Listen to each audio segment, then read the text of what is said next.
Okay okay అన్నకి MCI Prasad ఇప్పుడు వాళ్ళ పేరు చెప్పారు, వాళ్ళు ఆహ్వానిస్తాను.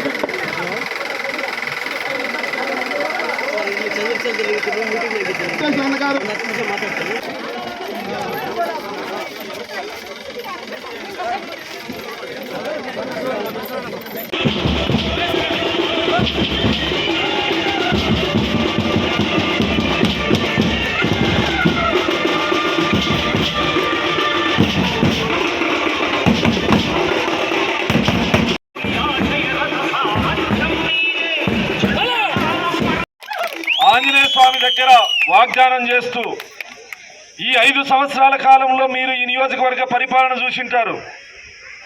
ఏ ప్రభుత్వ కార్యాలయానికి వెళ్ళినా లేదా ప్రభుత్వం నుంచి ఏ చిన్న సహాయం కోరి వెళ్ళినా ఖచ్చితంగా ప్రజాప్రతినిధులకి డబ్బులు ఇవ్వాల్సిందే.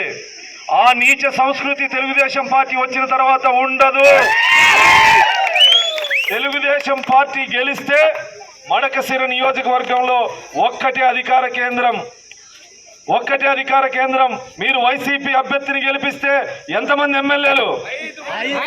ఎంతమంది? మీరు తప్పు లెక్క పెట్టినట్టున్నారు. 12 మంది ఎమ్మెల్యేలు. శాసనసభలో కానీ సచివాలయంలో కానీ ఈ నియోజకవర్గానికి ఏదైనా కావాలి, బడ్జెట్ కావాలంటే ఖచ్చితంగా ప్రభుత్వం దగ్గర బలవంతంగా అయినా సరే తీసుకొచ్చే కెపాసిటీ ఉండాలి. ఆ కెపాసిటీ నాకు ఉంది, తిప్పేశామన్నకు ఉంది.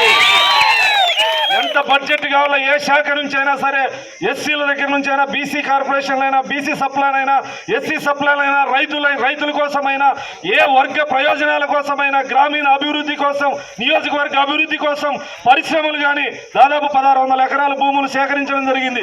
అక్కడ పరిశ్రమల ఏర్పాటుకు కానీ ఖచ్చితంగా ముఖ్యమంత్రి దగ్గర, మన యువనేత నారా లోకేష్ గారి దగ్గర ఎవరు మంత్రులైనా, ఏ శాఖకి ఎవరు మంత్రులైనా వాళ్ళ దగ్గర నుంచి ఈ నియోజకవర్గానికి బడ్జెట్ తీసుకొచ్చేటువంటి కెపాసిటీ మా ఇద్దరికి ఉంది. బలమైన నిర్మాణం, పార్టీలో బలమైనటువంటి వాళ్ళని గెలిపిస్తే అభివృద్ధి జరుగుతుంది.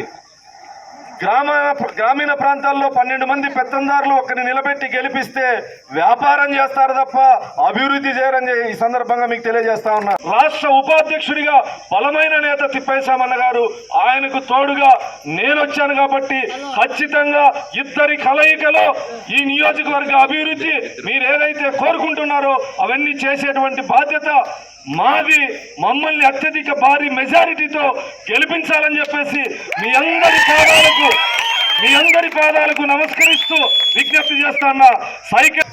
అక్క చెల్లెళ్ళు, అన్నదమ్ములు, సోదరులంతా భారీగా స్వాగతం పలికి మొదటి రోజు ప్రచార కార్యక్రమాన్ని నిర్వహించడం జరిగింది.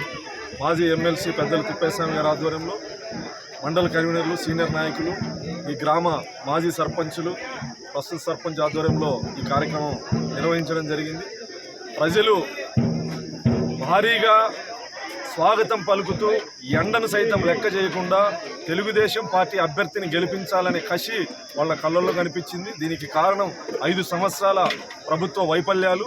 ఈ ప్రాంతంలో ప్రభుత్వంలో ఉన్నటువంటి ప్రజాప్రతినిధుల యొక్క అరాచకాలని విసుగు చెంది ప్రజలు మార్పును కోరుకుంటున్నారనేది స్పష్టంగా కనిపించే విధంగా ఈ ప్రాంతంలో ఎమ్మెల్యేలు కానీ, వైఎస్ఆర్ కాంగ్రెస్ పార్టీ నాయకులు కానీ ప్రజల్ని ఏ రకంగా హింసించారో ఆ బాధ పెడుతున్నటువంటి వాళ్ళ నుంచి బయటకు వచ్చే విధంగా మాకు రక్షణ తెలుగుదేశం పార్టీ, మా అభివృద్ధి తెలుగుదేశం పార్టీతో ముడిపడి ఉందని నమ్మకంతో ప్రజలు ఈరోజు నీరాజనాలు పలుకుతున్నారు. ఈ ప్రాంతంలో మడకశిర నియోజకవర్గంలో గత 14 నుంచి 19 వరకు చేసినటువంటి అభివృద్ధి తప్ప ఏ ఒక్క ఇటుకను కూడా ఈ 5 సంవత్సరాల కాలంలో పెట్టినటువంటి పాపాన పోలేదు. కేవలం వాళ్ళ యొక్క కలెక్షన్ల కోసం ప్రజల రక్తాన్ని పీలుస్తూ అవినీతిమయంగా ఈ నియోజకవర్గాన్ని చేయడం జరిగింది. నేను ప్రజల సమక్షంలో ఆంజనేయ స్వామి దేవాలయం సాక్షిగా ప్రమాణం చేయడం జరిగింది. పొలిటికల్ కరప్షన్ అనేది ఉండదని చెప్పి ఈ సందర్భంగా ప్రజల సమక్షంలో చెప్పడం జరిగింది. ఈ ప్రాంతంలో వ్యాపారం చేసుకునేటువంటి ఆర్యవైశ్యులు కానీ, ఇతర కులాల వ్యాపారస్తులు కానీ గుండెల మీద చెయ్యేసుకొని నిర్భయంగా ఉండేటువంటి రోజుల్ని వచ్చేటువంటి మమ్మల్ని గెలిపిస్తే ఖచ్చితంగా తీసుకొస్తామని కూడా ఈ సందర్భంగా తెలియజేయడం జరిగింది. అదేవిధంగా